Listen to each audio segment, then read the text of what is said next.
What would you do if your NBA career ends but the love for basketball is still there? The second pick in the 2011 NBA draft, Derrick Williams, chose to continue playing in Europe, but the forward is having trouble being consistent on the court and finding a place to call home.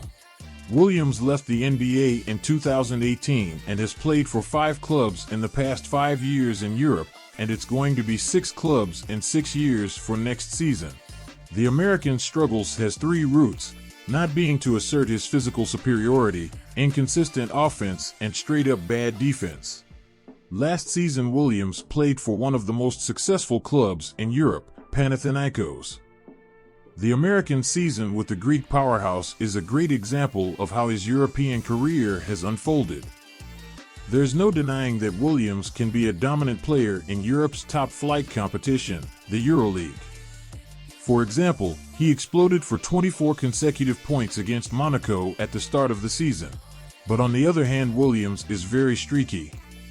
While in the first 20 rounds of the EuroLeague, the American scored double-digit points in 15 games, the final 14 rounds brought just 4 games where he scored 10 points or more. That is no good! Williams is a great example of how box score statistics can be misleading. He averaged a respectable 12.4 points for Panathinaikos in the EuroLeague, yet there are very few who think his season was good overall. It's also telling that the Greek side didn't want to continue with Williams for next season. No, thank you. First and foremost, Williams is hired by clubs to be an offensive threat in Europe. He's very athletic for the EuroLeague, but he has problems in asserting his physical superiority against defenders due to his lack of ball handling and technical skills. Running fast and jumping high is great, but give a ball to Williams and all of a sudden he isn't that quick at all. All that results in Williams having to opt for threes or ineffective shots quite often because he can't beat his defender in 5 against 5 situations. Having said that, Williams does try to take charge on offense. Last season in the EuroLeague, 52% of his 2-point shots made came from individual play. It's in stark contrast when compared to his 3-point shots made, just 9% of those resulted from individual play. It's interesting to note that Williams has made steady progress shooting from deep.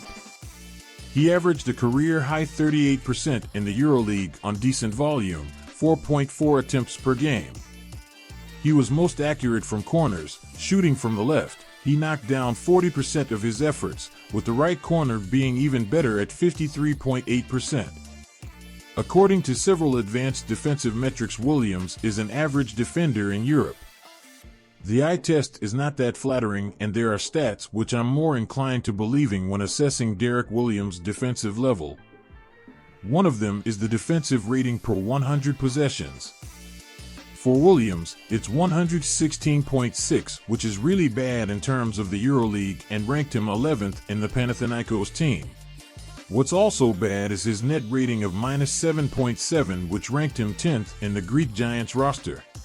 Diving deeper, Williams had a stop percent of 46.7.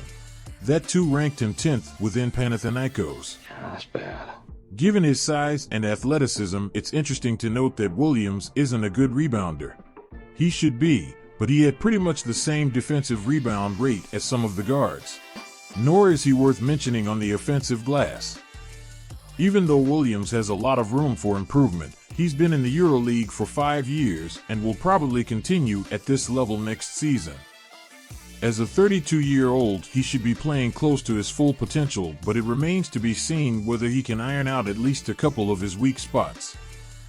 Having better shot selection inside the perimeter and becoming a better rebounder shouldn't be a big issue for him, so his best days in Europe might just be around the corner.